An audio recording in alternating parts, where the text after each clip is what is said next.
So we're up to Sanhedrin, Perek, Hey, Mishnah Gimel. Perek, Hey, Mishnah Gimel. In the previous Mishnah, we learned that if Eidim give contradictory answers to questions that are posed to them by the Beis Din, by the Dayanim, so their testimony is invalid. Now this Mishnah teaches that in some cases, however, even if the witnesses give different answers, it could very well be that their testimony, that their edus will stand, because we may assume that they meant the same thing, but responded somewhat differently because of a legitimate reason. The point being that we don't automatically assume that witnesses are contradicting each other and one of them is lying. Instead, we look to find a reasonable solution of the contradiction, underlined reasonable. And we'll see that the examples the Mishnah gives are indeed indicative of reasonable reasons, reasonable solutions as to why different answers were given. So let's see the Mishnah. The Mishnah says, if one of the Eidim says that the crime occurred on the second day of the month, and the other witness and the other Eid says that it occurred on the third day of the month, says the Mishnah, everyone agrees, there's no machlokes, that if one says on the second of the month and one says it happened on the third of the month, their testimony stands. They do some chayemes. Why? Again, here we find an excellent example of a reasonable approach as to why they gave different answers. They do some chayemes because we assume that this is what happened. What happened? A day was added to the previous month.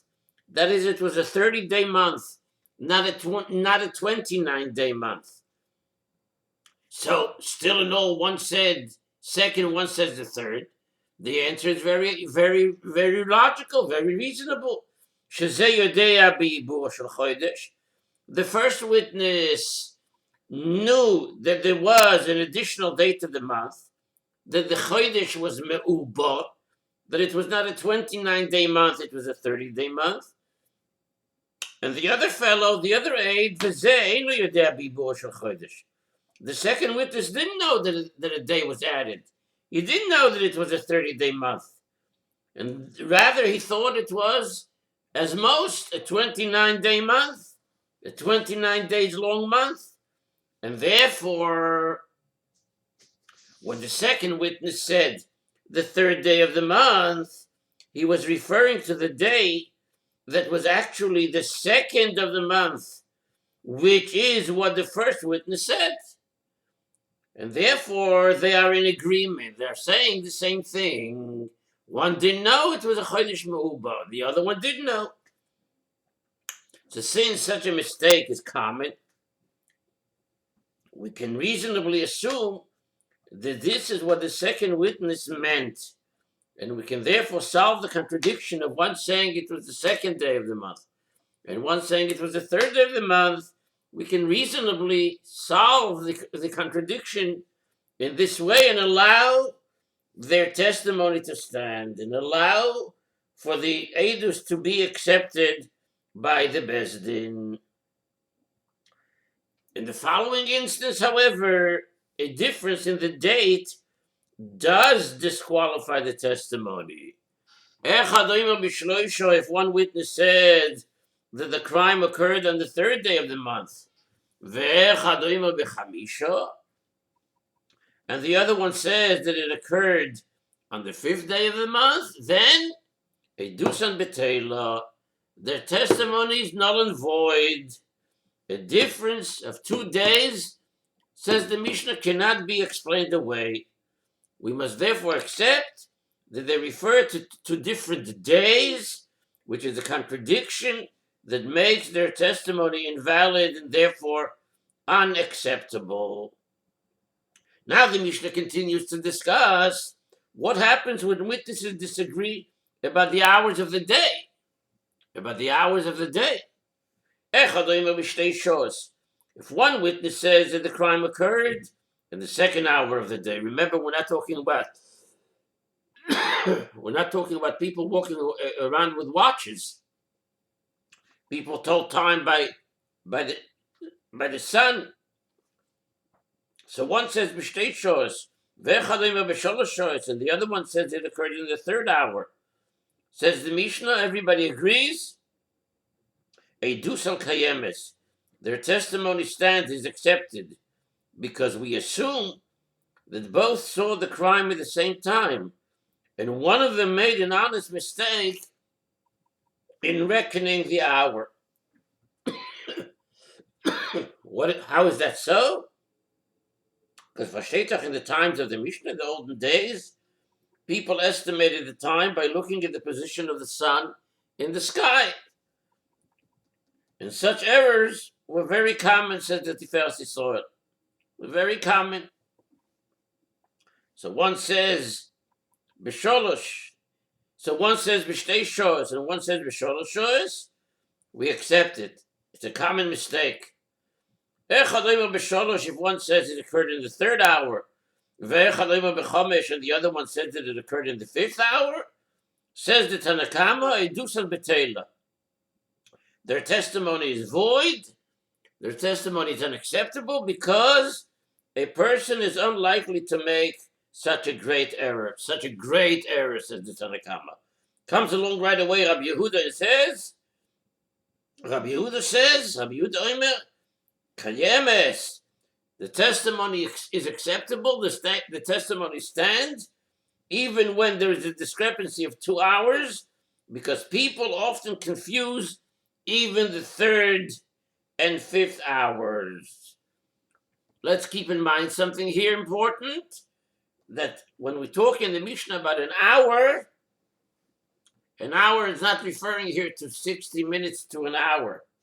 What we're talking about here is Shois Zmani Yois.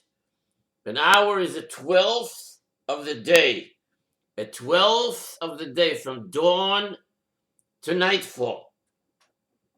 And therefore the fifth hour is always before midday, when the sun is in the eastern part of the sky.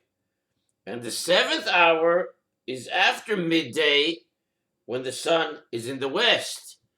And so therefore, this is also related to the machlokes of the Tanakama and Rabbi Yehuda as to whether or not the discrepancy of 2 hours should be accepted or not.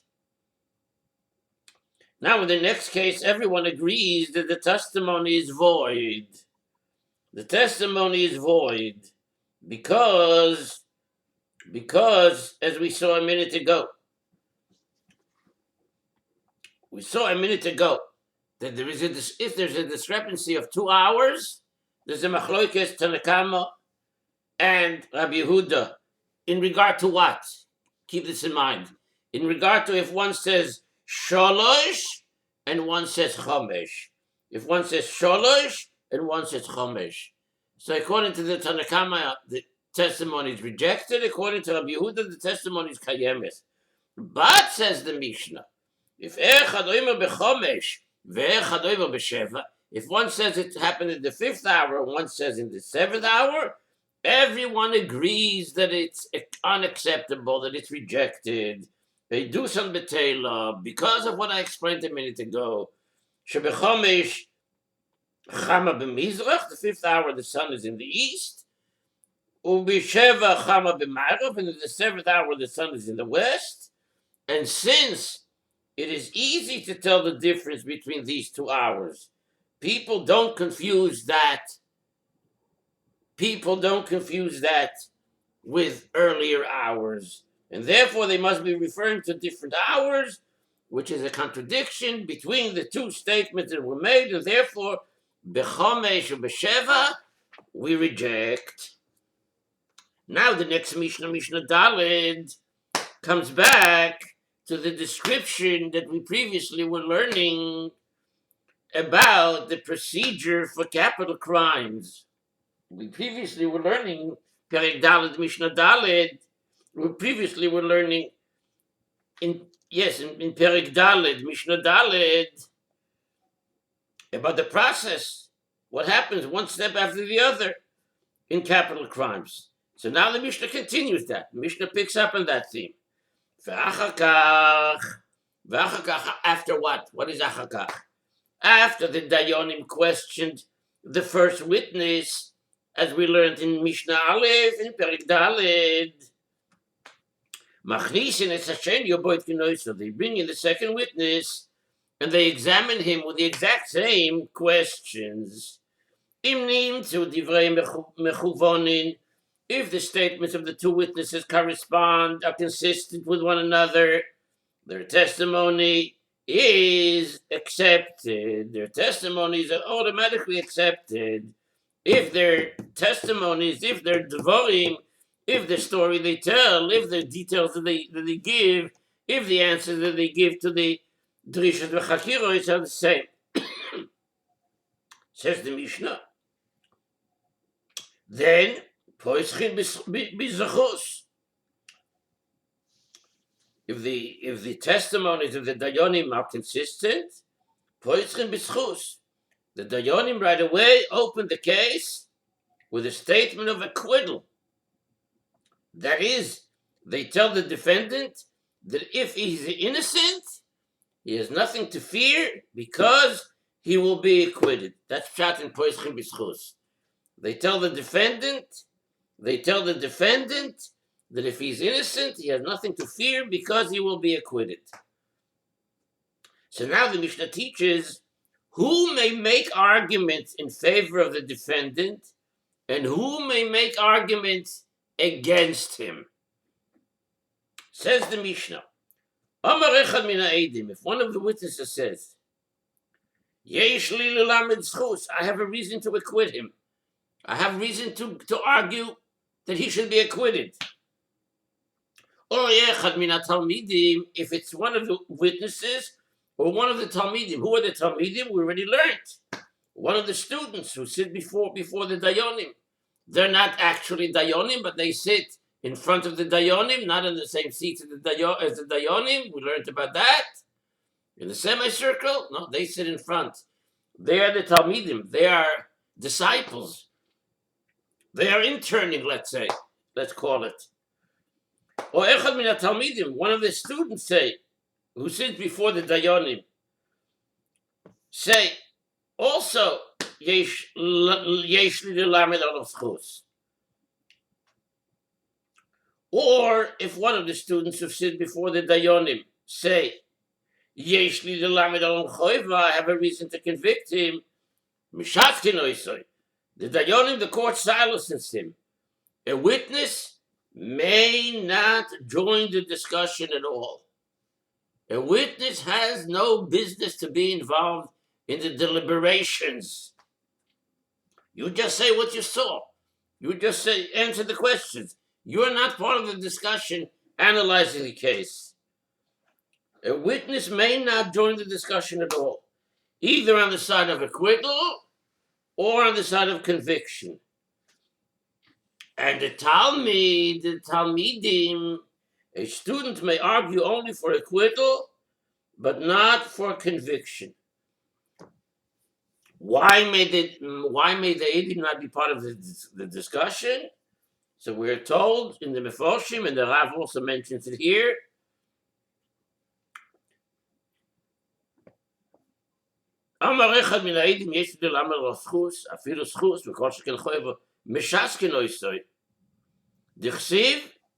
witnesses have no business to be involved in the discussion. Because it says in Bamidbar Lamed Hey, Ve'ed echad lo yane, you shall not be involved in responding and discussing. Ben l'schus, ben l'choiva. Now the Mishnah continues. What happens when one of the Talmidim argues for acquittal?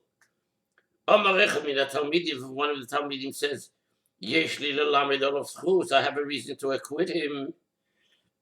I have a reason to acquit him. Oh, when they hear from the Talmidim, from one of the Talmidim, I have a reason to acquit him.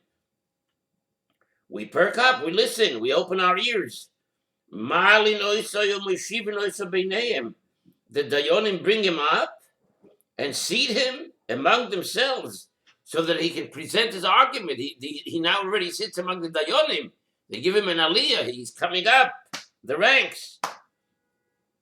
Not only that, but v'lohoyo yored misham kolo yom kuloi.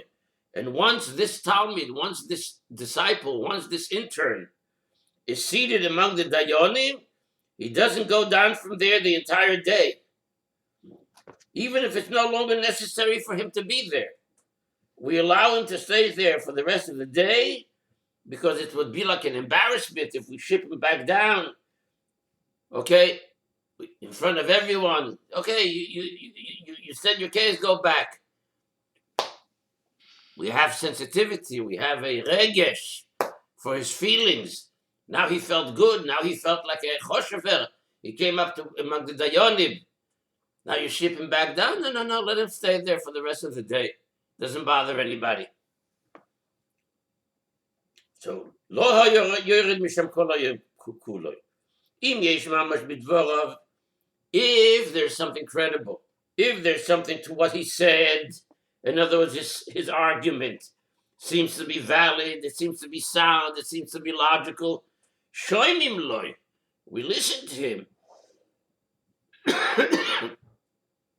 We listen to him, and we further deliberate about what he says. Moreover, says the Mishnah, the defendant himself can argue for his own acquittal.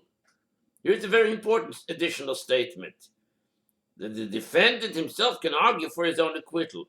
Va'afilu hu oimer, says the Mishnah. Even if the defendant himself says, Yesh li lilamed al atzmi zchus, I have reason to argue, I have reason to share with you for my own acquittal. So shoymim loy ubilvat sheyesh mamash bidvarav. They listen to him. They allow him to say what he has to say, as long as there is something real, there's something credible to what he's saying. If he's just talking in the Weltrein, versteht sich, we quiet him down. So, in other words, the last point of the Mishnah is that the defendant himself may also argue for his own acquittal if he has something credible to share.